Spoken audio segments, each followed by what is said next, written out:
আসসালামু আলাইকুম। আজকে আপনাদের জন্য নিয়ে আসলাম কিভাবে আমরা রেডি অ্যাক্রিলিক কালার দিয়ে খুব সহজে হ্যান্ড ব্লক করতে পারি।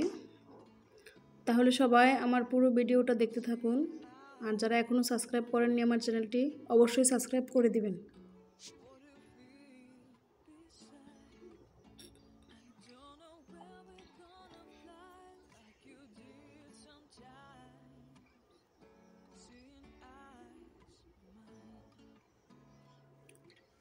আমি রেডি কালার দিয়ে ব্লক করার জন্য এখানে 4টা কালার আমি নিয়েছি। আর এই কালারগুলো আপনার ইন্ডিয়ান এবং বাংলা আপনি দুইভাবেই পাবেন। যেটা বাংলা মানে পিডিলেটের অ্যাক্রিলিক কালার, ওটা হচ্ছে আপনার রং উঠে যাবে, যেটা নকল যেটা। আর যেটা হচ্ছে 1 নাম্বার আপনার ইন্ডিয়ান পিডিলেট যেটা, ওটা অবশ্যই আপনার কালার উঠবে না। আপনি কেনার সময় অবশ্যই ইন্ডিয়ান এবং বাংলা এটা এবং পিডিলেটের বানানোর একটা স্পেলিং আছে, ওইটা দেখে আপনি কিনবেন। এখানে এটা হচ্ছে আমার পিঙ্ক কালার, এই কালারটা হচ্ছে পিঙ্ক কালার।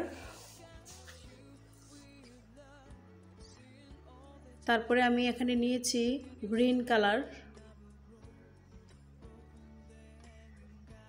তারপরে আমি আরেকটা কালার নিয়েছি, ওটা হচ্ছে ব্রাউন কালার, ইয়েলো কালার, এটা ইয়েলো কালার। তারপর এটা হচ্ছে ব্রাউন কালার। আর এখানে আপনার কালারটা কেনার সময় আপনি পিডি লাইট যে বানানটা স্পেলিংটা আপনি দেখে কিনবেন, তাহলে আপনার রং কিনে আপনি ঠকবেন না। তাহলে আমার এটা করার জন্য লাগবে একটা ট্রে, ছোট্ট একটা ট্রে আর তুলি। আপনি যত কালার ব্যবহার করবেন তুলি নেবেন, এক্সট্রা তুলি নিলে ভালো।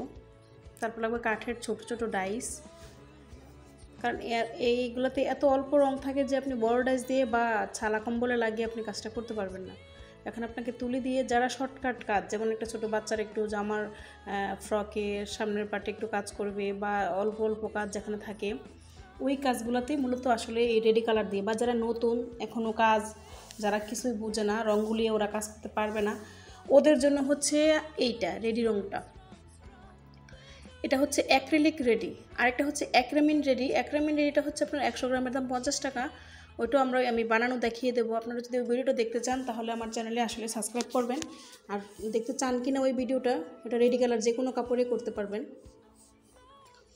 আর এটা করার সময় অবশ্যই রঙটা আপনাকে ভালো করে ঝাঁকিয়ে নিতে হবে। আমরা হোমিও ওষুধ যেভাবে খাওয়ার সময় ঝাঁকিয়ে নিই, এভাবে ঝাঁকিয়ে নিতে হবে। আর রঙটা ঢেলে সাথে সাথে আপনার ক্যাপটা বন্ধ করে দিতে হবে, না হলে বাতাস লাগলেই রঙটা বসে যাওয়ার পসিবিলিটি থাকে। আবার অনেকের আমি যখন আজকে কাজ করলাম, নেক্সট টাইম কাজ করতে গেলে অবশ্যই আমার রঙটা একটু আজকের তুলনায় একটু গাঢ় হয়ে যাবে। তখন আমি কিভাবে পাতলা করব? তখন আমি এটার মধ্যে সামান্য পরিমাণে এনকে বাইন্ডার মিক্স করে নেব, মিক্স করে এটাকে পাতলা করে নেব। আজকে যেহেতু আমার নতুন ডিবিটা আমি খুলছি, যেই থিকনেসটা আছে ওইটাই আমার কাজের জন্য বেটার। এখন আমি তুলি দিয়ে সুন্দর করে আমি আমার ডাইসের রঙটা লাগিয়ে নিচ্ছি। আপনারাও আস্তে আস্তে রঙটা লাগিয়ে নেবেন।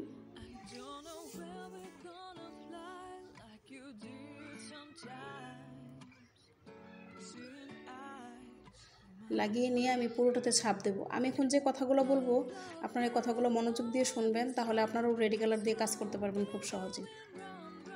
এই রেডি কালারটা যদি আপনার একটু হার্ড মনে হয়, একটু শক্ত মনে হয়, তাহলে আঠালো ভাবটা আসা যায়, তাহলে আপনি এখানে সামান্য পরিমাণে এনকে বাইন্ডার অথবা এনকে দিয়েও আপনি পাতলা করে নিতে পারেন। আর এই রঙটা হচ্ছে এমন একটা উপযোগী রঙ, আপনি সব কালার কাপড়ে কোনো কেমিক্যাল ইউজ করা ছাড়াই সরাসরি কাজ করতে পারবেন। বাট আমরা যখন ব্লক দিয়ে কোনো কেমিক্যাল বানাই, তখন ওইখানে দেখা গেছে মেজারমেন্টের একটু এদিক সেদিক হলেই রঙটা ঠিক থাকে না, কাজ করতে গেলে আমরা অনেক প্রবলেম ফেস করি। বাট আপনি যখন এই রেডি কালার দিয়ে কাজ করবেন, এখানে কোনো প্রবলেম হবে না। আপনি সব কালার কাপড়ের মধ্যে যেভাবে ইচ্ছা ওইভাবে কাজটা করতে পারবেন। আমি পুরো কাপড়ে ডাইসটা বসিয়ে নিচ্ছি। আপনাদের ইচ্ছা মতো, যেহেতু আমার এগুলো টুকরা কাপড়, আমি জাস্ট কাজটা দেখানোর জন্য আপনাদেরকে জাস্ট কাজটা দেখাচ্ছি। এটা টুকরো কাপড়ে, এটা আমার ব্যবহারের জন্য না। আপনারা যখন আপনাদের পরার কাপড়ে করবেন তখন অবশ্যই ওইভাবেই কাজটা করবেন।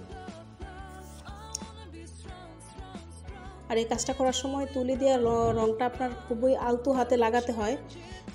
আলতো হাতে না লাগালে রঙটা যদি আপনার ডাইসের ফাঁকফো করে ঢুকে যায়, তাহলে এই যে আমার এখন ডাইসটা যা কাজটা হলো ওই রকমই কাজ হবে। আপনারা আপনাদের পছন্দ মতো ডাইস নিয়ে ইচ্ছে মতো আপনারা ছাপ দিবেন, ইচ্ছে মতো ছাপ দিয়ে কাজটা করবেন আপনারা।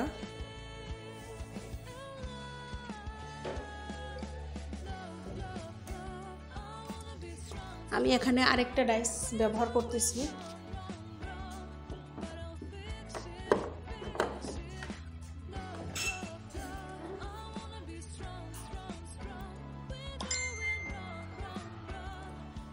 এখানে আমি কাজটা করছি, আপনারাও বাসায় এভাবে ছোট ছোট কাজ, যেমন জামার ফ্রন্ট পার্টে অথবা নিচে, অথবা আপনি অল্প কাজ যখন হবে তখন আপনারা ওই রেডি রং দিয়েই খুব সহজেই কাজটা করতে পারবেন এবং কোনো ভুল হওয়ার পসিবিলিটি আপনাদের থাকবে না। খুব সুন্দরভাবে কাজটা আপনারা সম্পাদন করতে পারবেন। এ হচ্ছে রেডি রঙের সুবিধা। আমি পুরো কাপড়টাতেই এভাবে রংটা করে নেব। আপনারা নেক্সট টাইম কী ধরনের ভিডিও দেখতে চান অবশ্যই বলবেন, আমি যতটুকু জানি আপনাদেরকে দেওয়ার চেষ্টা করব।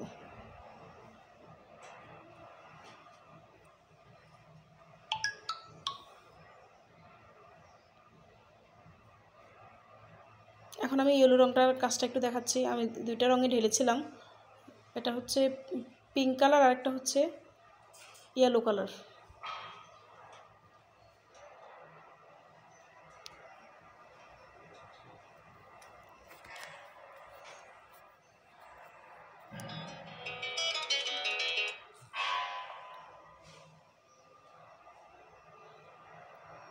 ছাপটা একটু চাপ দিয়ে দিলে ভালো হয়। আর এখানে আমি যে একটু হার্ড জিনিসের উপর কাপড়টা রাখছি, তো জন্য একটু জোরে স্প্রেস দিতে হয়। স্প্রেসটা আপনি আস্তে দিলেও হবে যদি আপনি নরম কাপড়ের উপর রাখেন, কম্বল ফোম এগুলোর উপর রেখে কাজ করলে।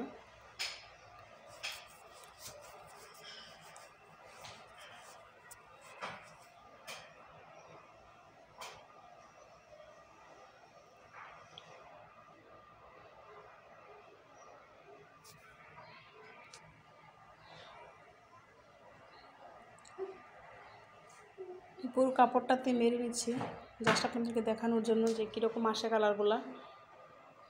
এতটাই উপযোগী কালার এগুলো আপনার যে কোনো কাপড়েই সহজেই। তবে আপনি যদি বিজনেস করতে চান তখন কিন্তু আপনার এই রং দিয়ে বিজনেস হবে না, তখন কিন্তু আপনাকে ব্লকের পুরো কেমিক্যাল প্রসেস যেটা ওইগুলো জানতে হবে। বিজনেস লেভেলে কাজ করলে আপনার এই কেমিক্যাল দিয়ে আপনি কিনে পোষাতে পারবেন না, কারণ এটাতে একদমই সামান্য রং থাকে। এটা জাস্ট যারা শখের বসে এবং নতুন এই তাদের জন্য হচ্ছে এই রঙগুলা, রেডি অ্যাক্রিমিন, রেডি অ্যাক্রিলিক কালারগুলো।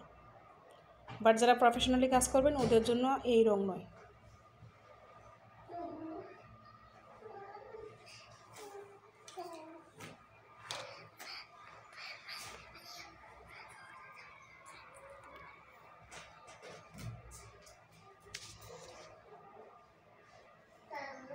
আমি ভিডিওটা স্কিপ করিনি, জাস্ট আপনি দেখিয়ে যাচ্ছি আপনাদেরকে যে ডাইসে যদি রঙটা বেশি লেগে যায় তাহলে দেখেন ছাপটা কেমন হয়, আর যখন ডাইসে রঙটা ঠিকভাবে লাগে তখন কিন্তু একদম পারফেক্ট হয়।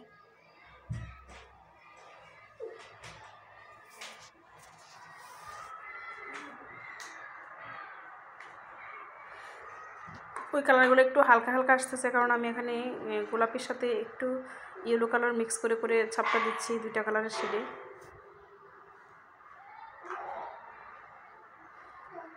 আমার পুরো কাজটা হয়ে গেল।